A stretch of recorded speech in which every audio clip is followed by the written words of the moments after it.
ассалому алайкум онҳое ки дар канали мо ҳастед. Инак номаи яке аз обуначиёни мо ки мехост махфӣ бошад ба шумо пешкаш мегардад. Нома махфӣ. Салом, ман як наварӯз дар мусофират мебошам. ман дар оиламон як духтар ва 3 бародар ҳастем. соли 2019 бо қарздор шудем. хонаву дарамонро фурӯхта ба шаҳри Москав бо падару модарам акаҳоям рафтем. соли 2022 ману модарам баргаштем ба Душанбе. дар Душанбе иҷоранишин будем. як рӯз аз бозор ба хона омада истода будам ки як зан дар пеши дарамон маро диду гуфт: эҳе, машаллаҳ, ба куҷо рафта истодаӣ? ман гуфтам ки мо ҳамин ҷо зиндагӣ мекунем, холаҷон. ҳеҷ чӣ нагуфту рафт. баъд аз чанд дақиқа дар тақ-тақ шуд. кушодам. ҳамон зан дар дасташ як табақ мевагӣ гуфт: оча дар хона аст? гуфтам ки ҳо, дароед.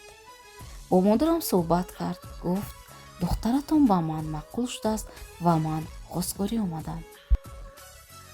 модарам хандида гуфт ки не апаҷон, ҳоло духтари ман хеле хурд аст. ҳамон вақт ман 16 сола будам. аммо ин зан ҳар рӯз ба хонамон меомад ва домани маро сар доданӣ набуд. ҳарчанд модарам намегуфт ӯ меомад. баъд падарам омад аз Москав. падару модарам розӣ набуданд. он зан гуфт: духтаратонро ки келин кардам ҳамроҳи ман наместанд. онҳоро ба Туркия ҳамроҳи писарам мефиристам, то фарзанддор шуданашон хонаи алоҳида мегирам. ман фикр кардам, зани хуб аст. дар ин давру замона хеле мушкил аст хуштомани хуб ва шавҳари хубро ёфтан. ва розӣ шудам. ин зан як рӯз ба модарам занг зада гуфт ки ман меоям. ва мо ӯро танҳо интизор будем, лекин ӯ бо писараш омад. ман шавҳари ояндамро дидам ва бо як дидан ба ман писанд омад, ман ба ӯ. ман розӣ шудам. 16 сола ки будам, як сол дар фотиҳа будам. 17 сола шудам, тӯй кардем. шавҳарам ба ман маъқул буд, ман ба ӯ. ҳама корҳои хонаашонро мекардам, пухту паз. ҳама корро метавонистам. хонаи заминӣ набуд, гову молу ҳавлӣ набуд, як уборка авқот тамом. хуштоманам як ҳафта ҳар рӯз ба модари ман занг зада таъриф мекард: раҳмат ба духтари тарбия кардагиатон. баъд аз як ҳафта сар шуд. дигар ба ҳама кори ман кордор буданд.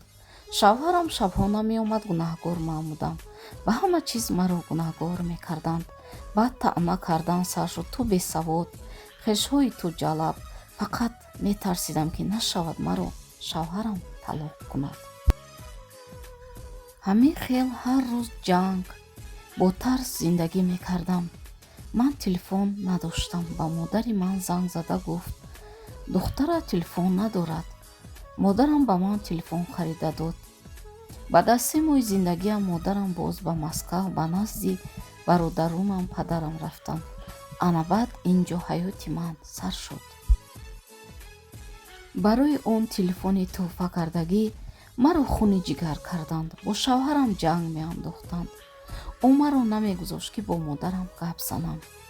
хуштоманам таъна мекард: зани ҳеварам ҳам ту сабзӣ пӯст карда наметавонӣ. ҳатто ба сабзӣ пӯсткунии ман зани ҳеварам кордор буд. азбаски зани ҳеварам хеши хуштоманам буд, ӯро касе чизе намегуфт. дер нагузашта ман ҳомиладор шудам. чанд борҳо азоб кашидам. ҳар рӯз ҷанг. шавҳарам шабҳо намеомад.